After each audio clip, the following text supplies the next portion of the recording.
Hello students. In the previous video, we have seen how to calculate the number of d electrons and its application for deciding the type of hybridization, type of complex, as well as for the calculation of magnetic properties. In that discussion, we have come across a complex where ammonia is acting as a ligand. Then we have said that it is a special complex, it needs some special attention, and we said that we will deal with this complex in the next video. Well, I am here with you for that type of video now. Look at this. One of the trick suggests that if the ligand has nitrogen or carbon as a donor atom, then that will be acting as a strong ligand. If strong ligand is there, then force pairing takes place, paramagnetic property decreases, etc., etc. It may happen. But now look at this. Here ammonia is not found behaving as a strong ligand, but is found behaving as a weak ligand. Well, students, what the fact is, hybridization is purely hypothetical phenomenon, that is imaginary one. If hybridization concept do not agree with the experimentally observed fact, then we will have to correct the concept of hybridization. That is, the result of hybridization need to be corrected, but not the experimentally observed fact. Therefore, ammonia behaves in a different manner with some of the metals. So to comply according to the experimentally observed fact, behavior of the ammonia should be considered in a other manner. Means instead of strong, we should consider it as weak. If we consider that ammonia as a weak ligand, then only we will be able to answer the experimentally observed fact by using this concept. Otherwise, it will not be possible. Therefore, let us look at this. Look at this. Nickel forms complex with ammonia. Then, if that is the case, see here, expected structure is octahedral but inner, but found is octahedral but outer. Are you noticing this? Expected structure is octahedral, found structure is also octahedral. But the thing is, expected is inner because strong ligand. Therefore, force pairing is expected to occur. Therefore, it is expected to be inner octahedral but found to be outer octahedral. Why this is the situation has happened like this? To answer this, let us look into the details of this. Okay, let us proceed with as usual. The d electrons are here Z minus 18 minus oxidation number. Here Z of nickel is 28 minus 18 minus oxidation number is 2. It means that it is D8 configuration. With this D8 configuration, it involves the following orbitals for its hybridization. Look at this. This is 3D, 4s and 4p. How many orbitals we need for the hybridization? Well, that is given by coordination number. It is 6. It means nickel should make available 6 orbitals for hybridization to have octahedral geometry. Now look at this. D electrons are 8. It means that 1, 2, 3, 4, 5, 6, 7 and 8. Now, if you consider the ammonia's behavior as a strong ligand, then what may happen is this electron will be forced over here. That means it will be here. If NH3 is considered as strong ligand, then what will happen is 1, 2, 3, 4, 5. It means here this will be forced to pair up. That means 1, 2, 3, 4, 5, 6, 7, 8. See student, 1d orbital is available. Then how many orbitals are available now in addition to this 1d? 4s, then 4p. This is 3D. See here, this is 3D 1, 4s 1, 4p 3. Total how many orbitals are available now? So 1 plus 2, 1 plus 1, 2 plus 3, 5. 5 orbitals are made available by nickel now. But we need one more orbital. For that we'll have to go for one higher orbital. That is 4d. It means we'll have to take one orbital from this. It means that it will be 4d1. Then it will become 6 orbitals. Now look at the hybridization.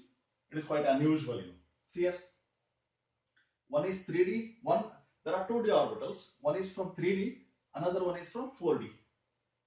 But one of the principle of hybridization concept suggests that if the energy difference between the two orbitals is large, as it is the case, then such orbitals do not involve in hybridization, and hence 3d orbital and 4d orbital will not involve in hybridization. Therefore, this type of hybridization is not possible, and hence this force pairing should not be allowed to take place. And if that is the case, what will happen is the higher d orbital, that is 4d orbitals, are involved in hybridization. Look at this: 4s1, 4p3 and 4d2. It means that hybridization will be s, p3 and d2. Is that clear? Therefore, ammonia behaves as weak ligand, and its magnetic property is, see here, magnetic property corresponds to how many electrons?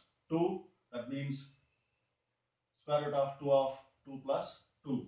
This means square root of 8 Bohr magneton. This complex is paramagnetic. If it were forced to pair, then two objections will come. This complex will become diamagnetic, and the complex will be having unusual type of hybridization which is not acceptable. Therefore, this ammonia now behaves as a weak ligand. Is that clear, student? Therefore, NiNS3 6 times raised to 2 plus is paramagnetic with 2 unpaired electrons, and it is sp3d2. It is outer complex. Therefore, it is outer complex is correct and inner complex is wrong. Is that clear?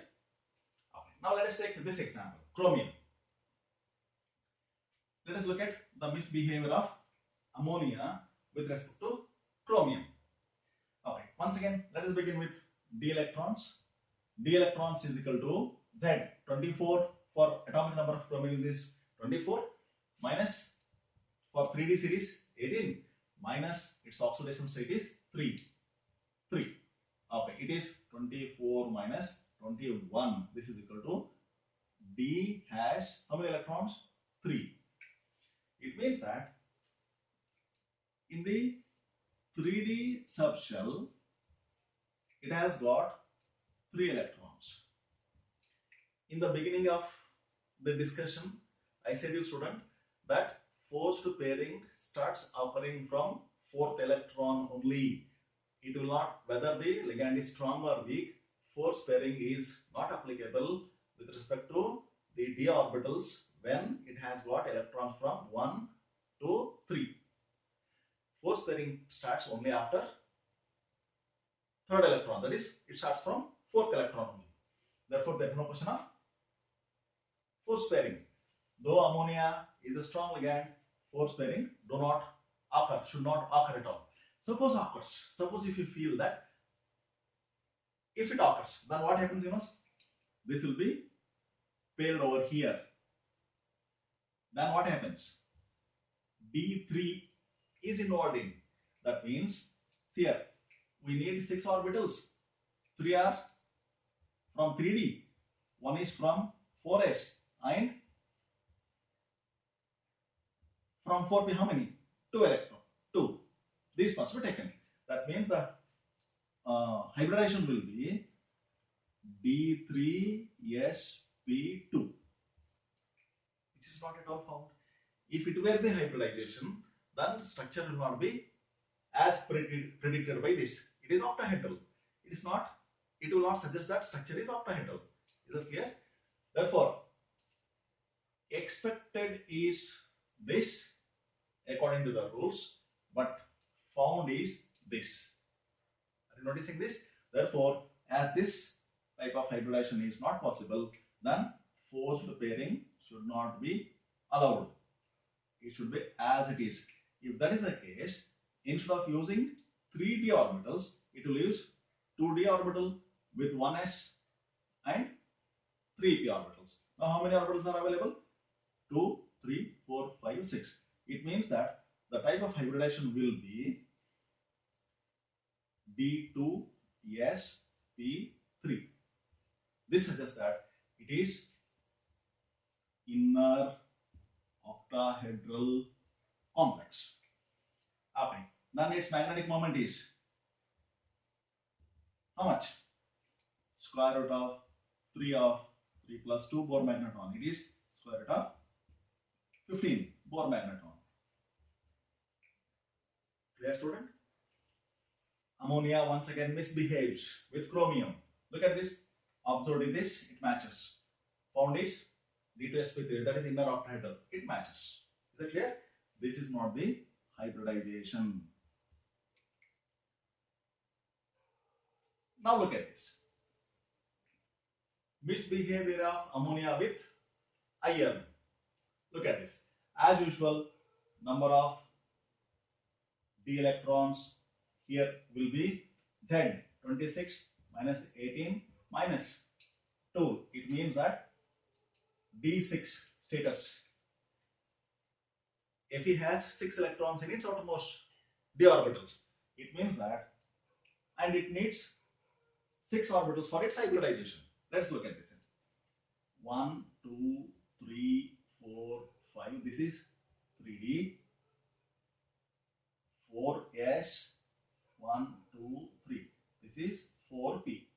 Okay. How many electrons are to be filled in these orbitals? 6. 1, 2, 3, 4, 5, and 6. Okay. How many orbitals are required for the hybridization? 6. Because coordination number is 6. Now look at this. If ammonia is considered as a strong ligand here, then what will happen? This will pair up over here. This will pair up over here. It means that mu, that is number of unpaired electrons, will be 0 if NH3 is considered as a strong ligand. That means it will be diamagnetic in nature. Look at this. There are even number of unpaired electrons. If even number of unpaired electrons are present, then if strong ligand is operating, then the complex will be compulsorily diamagnetic in nature. But look at this. It is found to be highly paramagnetic. Look at this, square root of 24 Bohr magneton. So to account for this experimental value, what we have to do? We should not allow these 4 electrons to pair up. And if that is the case, how can we make available 6 orbitals for the hybridization?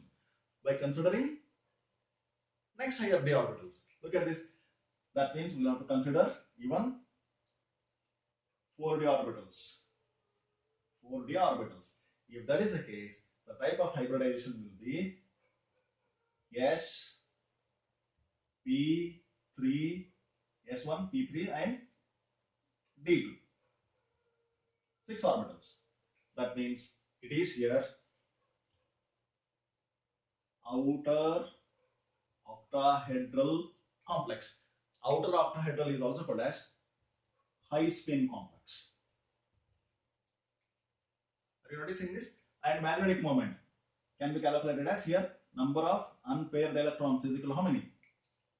4. That means spin only magnetic moment corresponds to square root of 4 plus 2, which is equal to square root of 24 Bohr magneton. That means ammonia here also misbehaves. That means ammonia cannot act as a strong ligand. It should be considered as a weak ligand. Clear? Okay. Now let's go for with respect to copper complex. Here, number of d electrons. In this case, number of d electrons will be how many? Number of d electrons is equal to Z, 29 atomic number of copper minus 18 minus 2 electrons. It means that D9 status. That means copper has 9 electrons in its outermost d orbitals. If that is the case, then the hybridization will be, look at this, 1, 2, 3, 4, 5. This is 3D, 4S, 4P. Let's write even this also, 4D. How many electrons are there? 9 electrons. That means 1, 2, 3, 4, 5, 6, 7, 8, and 9. Okay. Ammonia, if you consider it as a strong ligand, forced pairing do not take place. There is no chance for forced pairing. If that is the case, there is one chance that due to the pushing of strong ligand, this electron may be taken out there. Out. If that is the case, see here, coordination number is 4. Now look at this, expected to be sp3. According to the rules, it is expected to be sp3 here. See, coordination number is 4 means copper should make available 4d orbitals for the hybridization. If 4d orbitals are available, then type of hybridization will be sp3. That is expected. See here, it matches with that also. See here, sp3. But experimental fact suggests that it is not a tetrahedral, it is square planar. That means which is to be corrected? We need to correct a concept of hybridization only. We cannot correct experimental value. Therefore, concept of hybridization is corrected. From ammonia being strong ligand, it is considered as a weak ligand. If that is the case, if it is to be square planar, then there are two possibilities. Either DsP2 or sp2d. See here, if it is dsp2, then this electron is to be taken from d to one of the p orbital. From d to p orbital. Well, if this is the case, the type of hybridization is this, inner tetrahedral. Okay. If this is the situation, the complex, copper complex with ammonia having square planar structure must be ready to donate this electron. It means that this copper complex will be a good reducing agent. It must be unstable. Experimental facts suggest that it should be reducing agent and it should be unstable. But what is found is copper complex is quite stable. It will not act as a reducing agent. I repeat, if electron is shifted from this place to this place, this complex is expected to donate this electron because of large repulsion. And hence it should be a good reducing agent. But it is not found to be good reducing agent. It's not a reducing agent at all. It is a stable complex. If that is the case, you have to maintain this square planar nature, but you have to make it as stable. And this is possible only if this electron should be shifted from here to here. It means that it should not be allowed to shift over here. It should be allowed to shift into one of the d orbital. It means that the type of hybridization now will be sp2. This will be empty. This will be empty, and this is taken into consideration. That means it is outer tetrahedral and it is paramagnetic in nature. Here mu s corresponds to 1.732 Bohr magneton. Well, these are the 4 cases found where ammonia is found misbehaving. Is that clear? Therefore, we can even call it as anomalous behavior of NS3. And these are very much important problems also for competitive examinations. Please go through this. Wherever you found doubt, pause the video and record it. In case if doubts are arising, please mention the doubt in the comment box. I'll try to answer them.